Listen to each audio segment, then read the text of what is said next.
Hello बच्चों, कल हमने पढ़ा Coulomb's law and Coulomb's law in vector form. Coulomb का नियम और कूलॉम का सदिश स्वरूप। कूलॉम के नियम में हम कल देखे हैं कि यदि दो बिंदु आवेश ले लिए जाएं जो एक ही चिन्ह के हों अर्थात सजातीय हों, एक दूसरे से कुछ दूरी पर रखे हों, एक आवेश Q1 दूसरा Q2 r दूरी पर रखे हों, तो इनके बीच बल लगेगा। वैद्युत बल के नाम से उसे जानेंगे। ये वैद्युत बल आकर्षण प्रतिकर्षण दोनों होता है। अगर दोनों एक ही तरह के सजातीय आवेश हैं प्रतिकर्षण, विजातीय आवेश होगा तो आकर्षण। कूलॉम के नियम के अनुसार इनके बीच लगने वाला बल F=1/4 πε0 Q1 Q2/r²। वेक्टर में इसको कल बताए कि यदि Q1 आवेश Q2 पर बल लगाएगा तो प्रतिकर्षण का बल लगाएगा, क्योंकि ये सजातीय आवेश हमने लिया है। तो Q1 आवेश Q2 पर प्रतिकर्षण बल लगाएगा जिसकी दिशा दोनों आवेशों को मिलाने वाली रेखा से दूर की ओर होगी। इस बल को प्रदर्शित करेंगे हम F21 से। किस पर बल लगा है? तो दूसरे आवेश पर बल लगा, इसलिए F2 किसने लगाया? पहले ने लगाया, इसलिए इसे वेक्टर F21 के द्वारा रिप्रेजेंट करते हैं। ठीक इसी प्रकार से Q2 आवेश के द्वारा Q1 पर लगने वाला बल दोनों आवेशों को मिलाने वाली रेखा के अनुदिश Q2 से Q1 की दिशा में दूर की ओर F किस पर बल लगा? पहले पर F1 किसने लगाया? दूसरे ने लगाया, इसे F12 से रिप्रेजेंट करेंगे। अब हम अगर F12 का मान निकालना चाहते हैं तो F12 वेक्टर F12 1/4 πε0 दोनों आवेशों का गुणनफल Q1 Q2 अपान इनके बीच की दूरी का स्क्वायर। दूरी कितनी इनके बीच की है? r। ये दूरी r का स्क्वायर भी यहाँ लिख सकते हैं, और पहले और दूसरे आवेश के बीच की दूरी को हम कल बताए थे कि इसको r12 भी लिख सकते हैं। ऐसे r की जो वैल्यू आएगी वो r12 के बराबर लिख सकते हैं। तो r का स्क्वायर भी लिख सकते थे और यहाँ पर r12 का स्क्वायर भी लिख सकते हैं। दिशा इसकी किधर होगी? पहले आवेश से दूसरे आवेश की ओर। पहले आवेश से दूसरे आवेश की ओर व्यक्त करने वाला एकांक वेक्टर r12 के द्वारा रिप्रेजेंट होगा।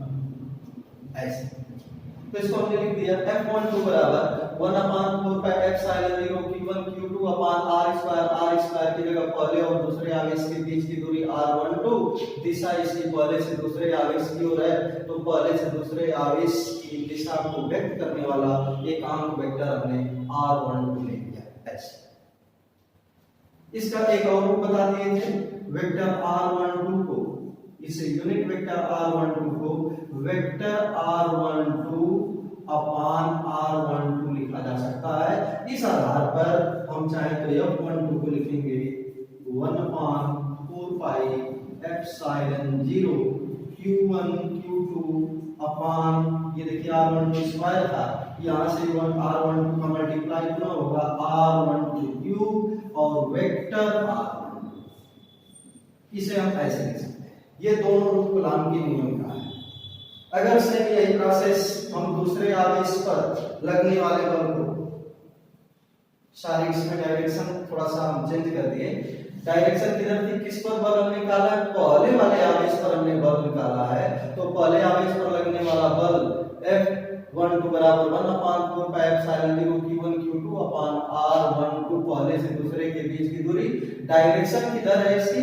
दूसरे आवेश से पहले आवेश की, तो इसको दूसरे आवेश से पहले आवेश की दिशा में व्यक्त करने वाला वेक्टर यूनिट वेक्टर r21 आएगा, और यहाँ पर r21 बराबर वेक्टर r21 अपान r12 और r21, ये दोनों डिस्टेंस सेम होती है। दूसरे से पहले आवेश के बीच की दूरी या पहले से दूसरे आवेश के बीच। ऐसे तो ये r12 अगर यहाँ पर होता है तो ये r12 क्यूब हो जाएगा, और यहाँ पर सेम इसी तरह से पहले आवेश के द्वारा दूसरे पर लगने वाले बल को F21 से रिप्रेजेंट करें तो 1/4 πε0 गुणनफल Q1 Q2 अपान डिस्टेंस, इसका डिस्टेंस दूसरे से पहले आवेश के बीच की दूरी हम R21 लिख सकते हैं, कोई फर्क नहीं पड़ता, R12 लिख सकते थे।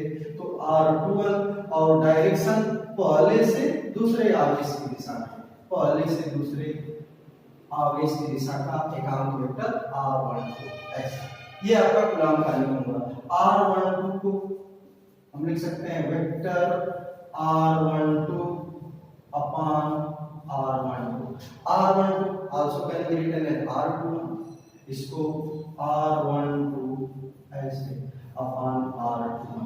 यहाँ पर अगर पुट करें तो F21 equal to 1 upon 4 pi epsilon naught Q1 Q2 upon R21, यहाँ स्क्वायर होना चाहिए, ये स्क्वायर नहीं, R21 ये स्क्वायर और R12 ये आपका आ गया कूलॉम्स लॉ। कूलॉम्स लॉ का प्रयोग हम लोग इस तरह से करेंगे। तो ये तो हमने कल पढ़ा है। आज हमें पढ़ना है बहुल आवेशों के बीच बल। जैसा कि हम जानते हैं दो आवेशों के बीच लगने वाला जो बल है वो कूलॉम के नियम के द्वारा ज्ञात किया जाता है।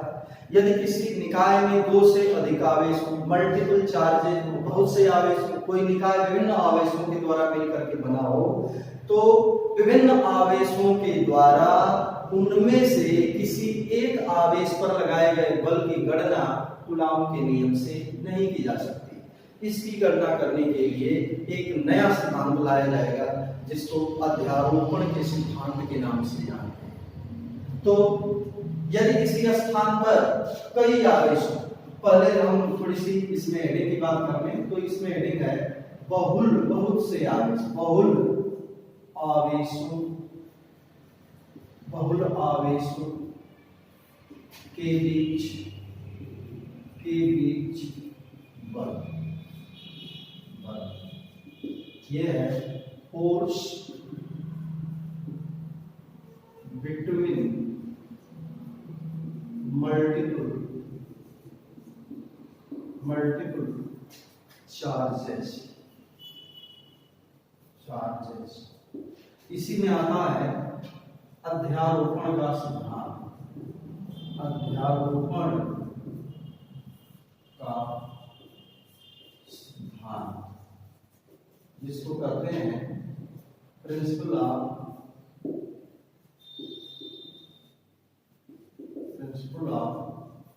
Superposition, principle of superposition. तो बहुत से आवेश यदि किसी निकाय में बहुत से आवेश हो, जैसे कोई आवेश है यहाँ पर Q1 आवेश हम ले लिए, Q2 आवेश ले लिए, Q3 आवेश ले लिए, ऐसे Q4 आवेश ले लिए, बहुत से आवेश इसमें Qn निकाय n आवेशों से मिलकर के बना एक निकाय है।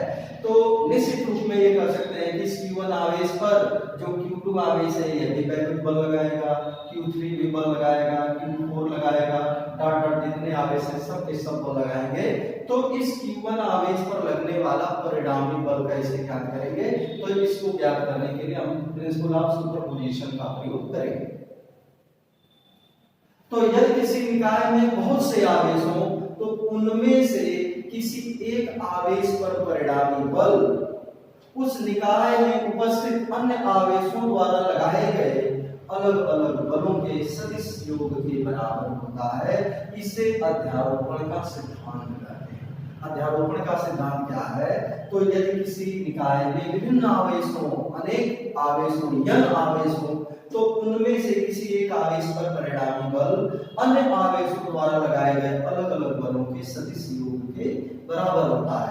तो हम किसी एक आवेश का चयन कर लेंगे और उस पर कई आवेशों के द्वारा लगने वाले बलों को अलग अलग निकाल लेंगे और निकाल करके यदि सबका वेक्टर सम कर दिया जाए, सबका सदिश योग कर दिया जाए, तो इस पर लगने वाला परिणामी बल ज्ञात हो जाएगा। तो ये प्रिंसिपल ऑफ सुपरपोजिशन है कि यदि किसी निकाय में बहुत से आवेश हों तो उनमें से किसी एक आवेश पर परिणामी बल अन्य आवेशों द्वारा लगाए गए अलग अलग बलों के सदिश योग के बराबर होता है। इसे अध्यारोपण का सिद्धांत कहते हैं। अब इसमें हम मानते हैं कोई निकाय है जो बहुत से आवेशों के द्वारा मिलकर के बना है। आवेश है Q1 Q2 Q3 dot dot Qn। n आवेशों से मिलकर के एक निकाय बना। इसको दिखाएंगे कुछ इस तरह से। ये हमने एक्स वाई एक्सिस ले लिया, ओरिजिन मूल बिंदु। आवेश है, हमने मान लिया Q1 आवेश यहां पर स्थित है, Q2 आवेश यहां पर स्थित है, Q3 आवेश यहां पर स्थित है, डॉट डॉट बहुत से आवेश हैं, Qn आवेश यहां पर स्थित है, n आवेश है। माना मूल बिंदु O के सापेक्ष जो पहला आवेश Q1 है उसका स्थिति वेक्टर, पोजीशन वेक्टर इसका ऐसा हमने मान लिया R1 से रिप्रेजेंट करते हैं, R1 से। जो दूसरा आवेश Q2 है इसके स्थिति वेक्टर को हम R2 से रिप्रेजेंट कर दिए। जो तीसरा आवेश Q3 है इसके स्थिति वेक्टर को हमने R3 से रिप्रेजेंट कर दिया।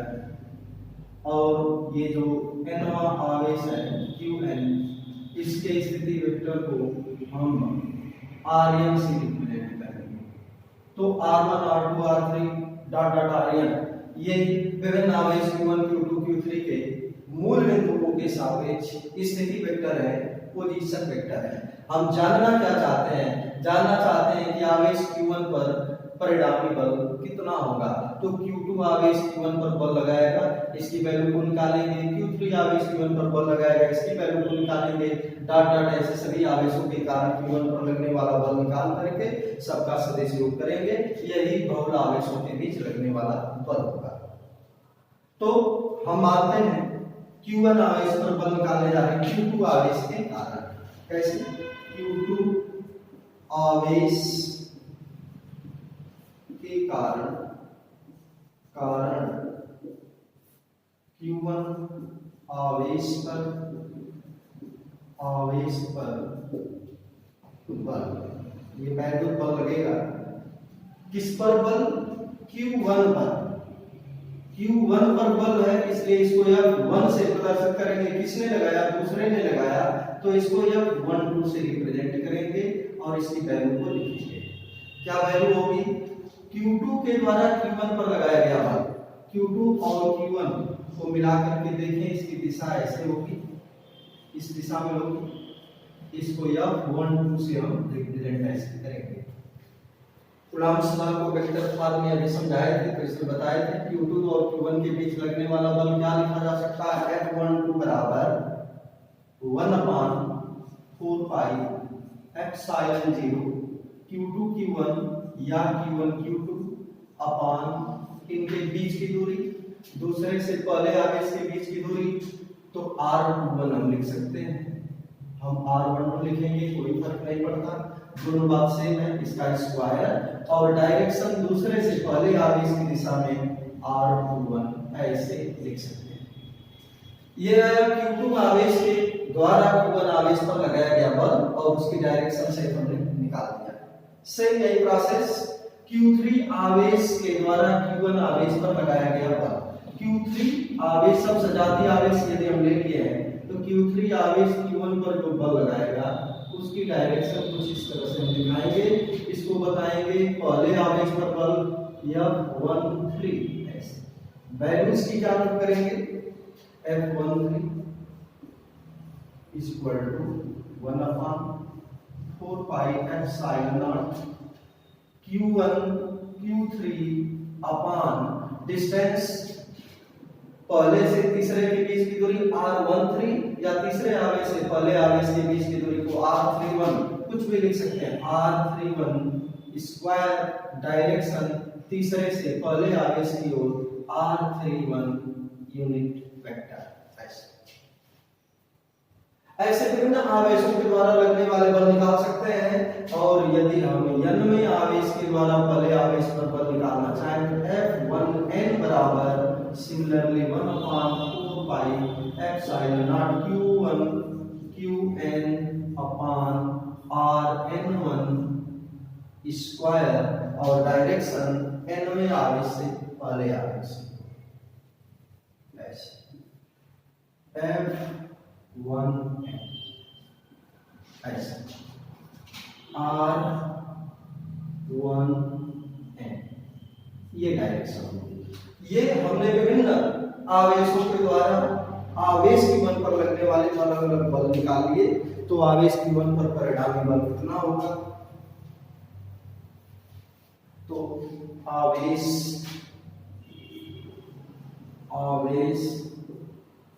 Q1 पर परिणामी बल नेट बल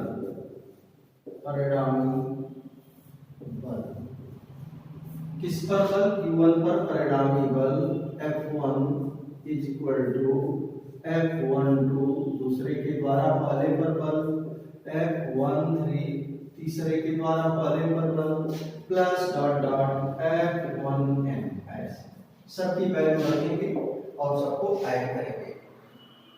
इसमें से यदि हम 1/4πε0 को कॉमन रखते हुए लिखें तो लिख सकते हैं इसमें Q1 Q2 अपान R1 2 1 का स्क्वायर और यूनिट वेक्टर R21 प्लस दूसरे वाले को ये तो कॉमन है तो Q1 Q3 अपान R31 का स्क्वायर और unit vector R31 plus dot dot Qn अपान R1n का स्क्वायर R1n नहीं बल्कि n1 और डायरेक्शन इसकी R1n n1 यहाँ पर है तो n7 की डायरेक्शन में Rn1 तो Rn1 ऐसे ये यूनिट वेक्टर ये है आवेश Q1 पर लगने वाला परिणामी बल। ये अध्यारोपण के सिद्धांत से इस तरह से हम मल्टीपल चार्जेस के कारण हम किसी एक आवेश पर लगने वाले परिणामी बल को अध्यारोपण का सिद्धांत लगाते हुए ज्ञात कर सकते हैं। इसका प्रयोग तमाम न्यूमेरिकलों में किया जाएगा। तो यदि हम चाहें तो एक छोटा सा न्यूमेरिकल लेकर के इसको चेक कर सकते हैं, इसको तरीका देख सकते हैं इसका लगाने का। आपको क्वेश्चन देते हैं, इसमें समझने के लिए क्वेश्चन का सहारा लेते हैं और देखते हैं अध्यारोपण का सिद्धांत लगा करके इसको हम कैसे सॉल्व करेंगे। आपके किताब में एनसीईआरटी प्रॉब्लम में एक क्वेश्चन मिलेगा। एक इसमें हम त्रिभुज ले लिए, समबाहु त्रिभुज ABC एक समबाहु त्रिभुज जिसकी प्रत्येक भुजा स्मॉल a के बराबर या स्मॉल l के बराबर ले सकते हैं। तो इनमें सबकी जो भुजाएं हैं समबाहु त्रिभुज है तो AB equal to BC equal to CA ये हमने L के बराबर ले लिया। तीनों शीर्षों पर A पर आवेश Q1 इसकी वैल्यू Q के बराबर, B पर आवेश रखा Q2 इसकी भी वैल्यू Q के ही बराबर है और तीसरे शीर्ष C पर आवेश रखा है Q के ही बराबर, यानी समान परिमाण के तीनों शीर्षों पर आवेश Q के बराबर रखे हुए हैं। हम जानना चाहते हैं कि समबाहु त्रिभुज के सेंटर पर इसके केंद्र पर यदि कोई सजातीय आवेश कैपिटल Q रख दिया जाए तो उस पर परिणामी बल कितना होगा। समबाहु त्रिभुज के केंद्र पर समबाहु त्रिभुज का केंद्र निकालना है तो हमें तीनों शीर्षों से उनके सामने वाली भुजाओं पर लंब खींचना होगा। तो हमने इस पर लंब खींच दिया, इस लंब को हमने नाम D का दे दिया। इसी तरह से B से यदि लंब खींचें इसका नाम दे सकते हैं E, C से लंब खींचें इसका नाम F दे सकते हैं। ये जो इनका कटान बिंदु आया इस कटान बिंदु को O से रिप्रेजेंट किए यहीं पर कोई Q आवेश रखा हुआ है, ध्यान देंगे Q आवेश, ये सजातीय आवेश है, धनात्मक धनात्मक धनात्मक, यह भी धनात्मक है Q आवेश। तो इस केंद्र पर रखे Q आवेश पर लगने वाले परिणामी बल को हम ज्ञात करना चाहते हैं। इसके लिए करेंगे क्या, फिर वही चीज, मल्टीपल चार्जेस है, किसी निकाय में कितने आवेश हैं, 1 2 3 4, ये 4 आवेश रखे हैं, इन्हीं में से हम किसी एक आवेश यानी कैपिटल Q पर परिणामी बल ज्ञात करना चाहते हैं। अध्यारोपण का सिद्धांत कहता है कि इन आवेशों के द्वारा इस पर लगने वाले अलग अलग बल निकाल करके उनको ऐड कर दें, उनको जोड़ दें, तो हमें यहाँ पर परिणामी बल ज्ञात हो जाएगा। अब हमें जरूरत पड़ेगी कि इस Q1 आवेश के कारण यानी Q आवेश के कारण कैपिटल Q पर बल निकालना है, तो यहाँ से यहाँ की डिस्टेंस की हमें जरूरत पड़ेगी। तो ये डिस्टेंस कितनी होगी, ये डिस्टेंस कितनी होगी, ये डिस्टेंस कितनी होगी, इसका कैलकुलेशन करने के लिए हम सबसे पहले त्रिभुज ले लेते हैं। त्रिभुज ABDC, समबाहु त्रिभुज के प्रत्येक कोण 60 डिग्री के होते हैं। तो यदि यहां से हम ले लेते हैं sin 60, तो लंब ये 60, लंब AD अपान कर्ण AD ऐसे, AD equal to AB sin 60, AB की वैल्यू L के बराबर, sin 60 √3/2, ये आया AD की वैल्यू आई L √3/2, L √3/2 मीटर अगर है तो मीटर में, मात्रक जो भी इसका मात्रक को, वो मात्रक का प्रयोग हम लोग कर लेंगे ऐसे। लेकिन हमें निकालना है AO की वैल्यू होती कितनी है, तो AO की वैल्यू 2/3 ऑफ AD, जो ये टोटल दूरी होती है, माध्यिका इसको कहते हैं। तो यहां से यहां तक की जो दूरी होती है, ये टोटल दूरी की 2/3 होती है, 1/3 ये होती है, 2/3 ये होती है। तो 2/3 ऑफ AD, तो बराबर 2/3 of AD, what is AD, L √3/2, 2 से 2 ये कैंसिल होगा, √3 से 3 को कैंसिल करेंगे, √3 आएगा, यानी AO की वैल्यू आई L/√3 ऐसे। तो इस तरह से हमें प्राप्त हो गया है, वैल्यू प्राप्त हो गई AO की वैल्यू। यदि AO की वैल्यू हमने ज्ञात कर लिया, तो जो वैल्यू A से O की होगी, वही वैल्यू B से O की होगी, वही वैल्यू C से O की होगी। तो लिख सकते हैं हम लोग AO equal to BO equal to CO equal to L/√3 मात्रक ऐसे, ये वैल्यू मिल गई है। अब बल निकालना है, तो आवेश Q1 के कारण आवेश Q पर बल, आवेश Q1 के कारण आवेश Q पर बल, Q1 के कारण Q पर बल, बिंदु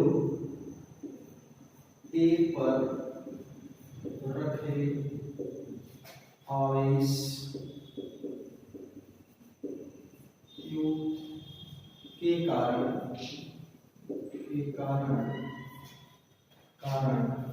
आवेश Q पर बल, FA is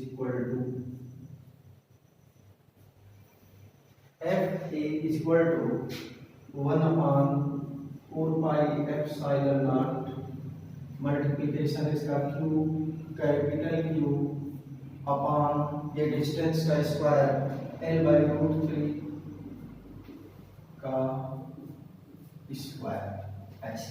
इसकी डायरेक्शन किधर होगी, ये धनात्मक आवेश है, ये भी धनात्मक आवेश है, तो A से O की दिशा में, A से O की दिशा में।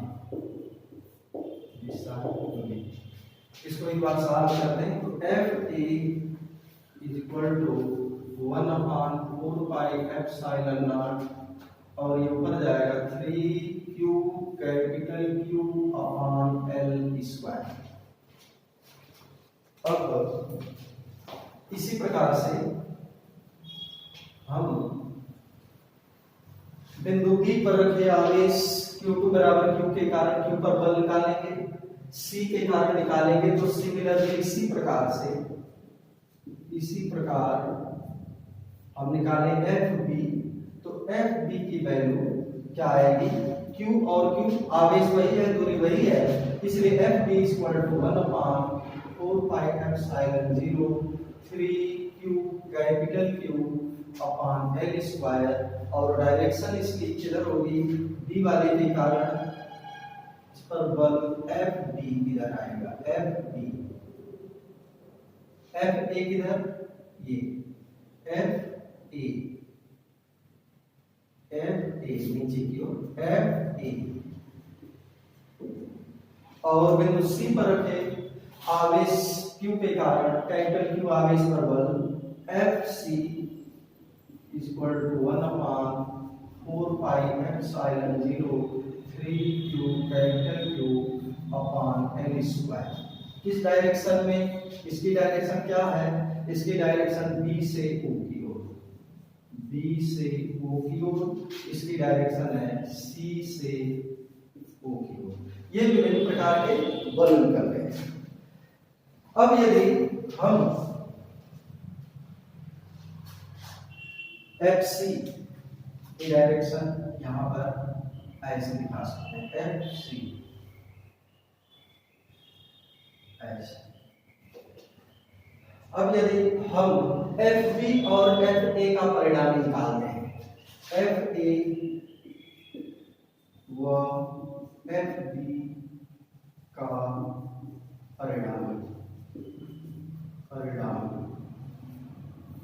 परिणाम F dash is equal to root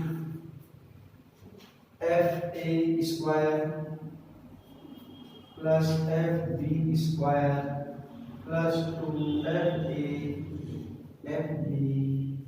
cos 120 ये समबाहु त्रिभुज के केंद्र पर इन माध्यिकाओं के बीच का कोण 120 अंश का यहाँ पर होगा। प्रत्येक कोण 60 अंश होंगे, ये 120 होगा, ये 120 होगा, ये टोटल 120 होगा। तो FA और FB के बीच का एंगल 120 होगा। लेकिन ये भी हम जान रहे हैं कि चूंकि FA is equal to FB, इसलिए F dash is equal to root FA square plus FB के स्थान पर भी FA square plus 2FA square into cos 120 की वैल्यू -1/2। 2 से इस 2 को कैंसिल कर देंगे तो बराबर रूट में 2FA square minus FA square equal to root FA square बराबर FA। यानी F डैश की वैल्यू कितनी आ गई? F डैश की वैल्यू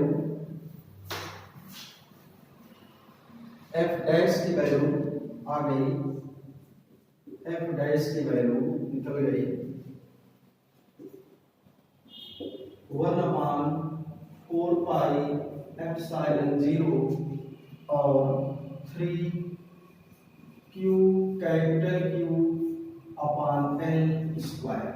इसकी डायरेक्शन किधर होगी? तो इसकी डायरेक्शन होगी O से C की ओर, O से C की ओर ऐसे। अब FC dash FC and F1 F dash ये दोनों परिमाण में बराबर है, ये परिमाण में बराबर, परिणाम में बराबर तथा दिशा में दिशा में विपरीत होने के कारण परस्पर निरस्त हो जाते हैं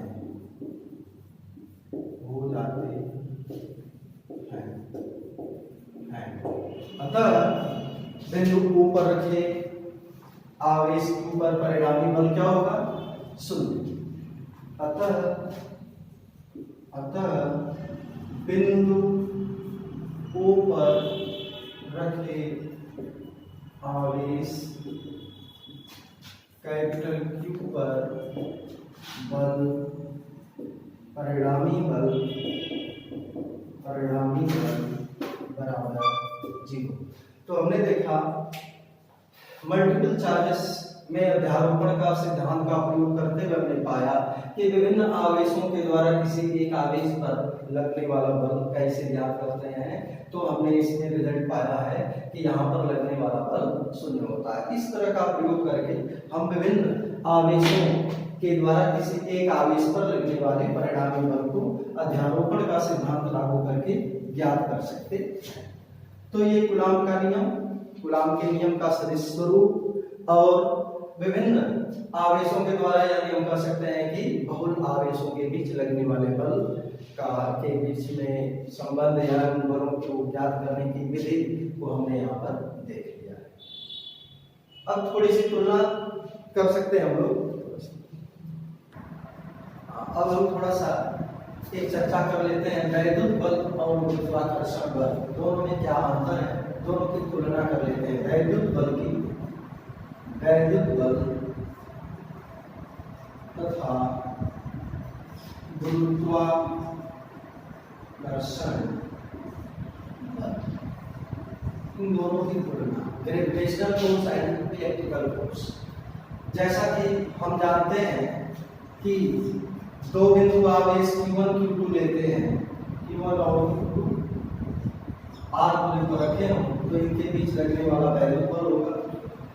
और गुरुत्वाकर्षण बल क्या होगा? दो द्रव्यमानों के बीच अगर इन दोनों आवेशों के द्रव्यमान m1 और m2 के रूप में ले लिए जाए, इन आवेशों के द्रव्यमान m1 और m2 के रूप में ले लिए जाए तो इनके द्रव्यमानों के कारण जो इनके बीच बल लगेगा उसे हम गुरुत्वाकर्षण बल कहते हैं। तो बिंदु आवेश में आवेश भी होता है और द्रव्यमान भी होता है। तो उनके आवेशों के बीच में लगने वाला बल वैद्युत बल कहलाता है और उनके द्रव्यमानों के बीच लगने वाला बल गुरुत्वाकर्षण बल कहलाता है। दोनों में कुछ समानताएं भी हैं और कुछ अंतर भी दोनों में है। समानताओं में क्या है? समानता में एक समानता बताते हैं कि ये दोनों बल व्युत्क्रम वर्ग के नियम का पालन करते हैं। क्योंकि हम वैद्युत बल का जो सूत्र लिखते हैं तो वैद्युत बल का सूत्र Fe के द्वारा रिप्रेजेंट करके लिखते हैं। तो इसको लिखते हैं 1/4πε0 आवेशों का गुणनफल Q1 Q2 अपान इनके बीच डिस्टेंस का स्क्वायर Fr²। इनके द्रव्यमानों के कारण जो लगने वाला बल होता है Fg गुरुत्वाकर्षण बल, इसको लिखते हैं यहाँ पर ग्रेविटेशनल कांस्टेंट G आता है और यहाँ m1 m2 अपान r²। दोनों में समानता है कि दोनों के बीच जो दूरी है उस दूरी के वर्ग के व्युत्क्रमानुपाती होते हैं, अर्थात दोनों ही व्युत्क्रम वर्ग के नियम का पालन करते हैं। एक विशेषता और दूसरी समानता इनमें है कि ये दोनों ही बल कंजर्वेटिव है अर्थात संरक्षी है और केंद्रीय बल है। तो दोनों में समानता ये है कि गुरुत्वाकर्षण बल और वैद्युत बल ये दोनों ही केंद्रीय बल है और संरक्षी बल है और दोनों ही व्युत्क्रम वर्ग के नियम का पालन करते हैं। ये इनमें समानताएं हैं। इनमें कुछ अंतर भी है। अंतर में ये चीज पहली बात इसमें कि दो आवेशों के बीच लगने वाला जो वैद्युत बल होता है ये आकर्षण और प्रतिकर्षण दोनों होता है। यानी वैद्युत बल की प्रकृति दोनों है, आकर्षण की भी है और प्रतिकर्षण की भी है।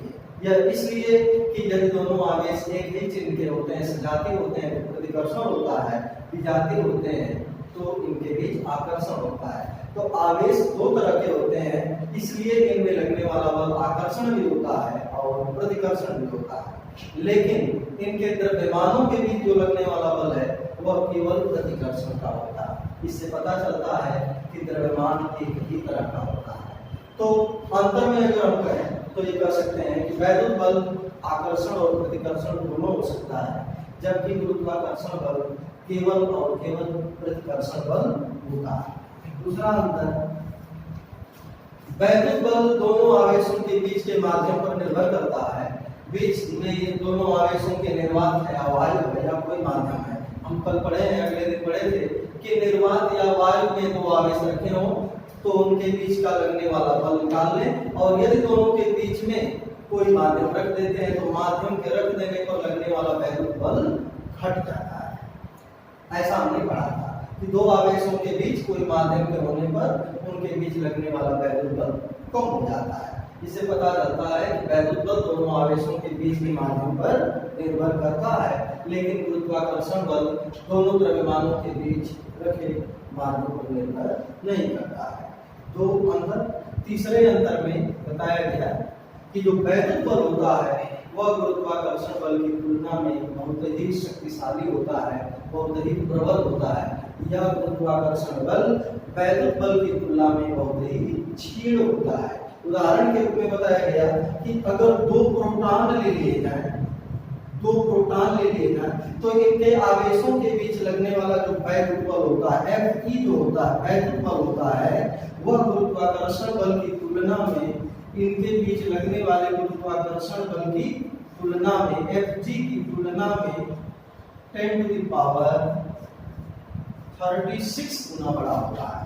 जो वैद्युत बल होता है वह गुरुत्वाकर्षण बल की तुलना में 10⁻36 गुना बड़ा होता है यदि ये दोनों आवेश कैसे प्रोटॉन के रूप में हों, और यदि दो आवेश इलेक्ट्रॉन के रूप में हो यानी दो इलेक्ट्रॉन हो तो इनके बीच का लगने वाला जो वैद्युत बल होता है वह गुरुत्वाकर्षण बल की तुलना में 10⁻43 गुना बड़ा होता है। इससे पता चलता है कि वैद्युत बल का मान गुरुत्वाकर्षण बल की तुलना में बहुत ही शक्तिशाली, बहुत ही प्रबल होता है। तो ये वैद्युत बल और गुरुत्वाकर्षण बल तुलना। इसमें इलेक्ट्रोस्टैटिक्स में हमने कूलाम का नियम, कूलाम के नियम का सदिश स्वरूप, बहुल आवेशों के बीच बल और अध्यारोपण का सिद्धांत, कूलाम के नियम के द्वारा हम वैद्युत बल और इसमें न्यूटन के नियम के द्वारा गुरुत्वाकर्षण बल की तुलना, उनमें अंतर इत्यादि बातों को पढ़ लिए। अब अगले क्लास से हम इलेक्ट्रिक फील्ड के इंटेंसिटी, उसके कुछ डेरिवेशन अगले क्लास में हम लोग पढ़ेंगे। धन्यवाद।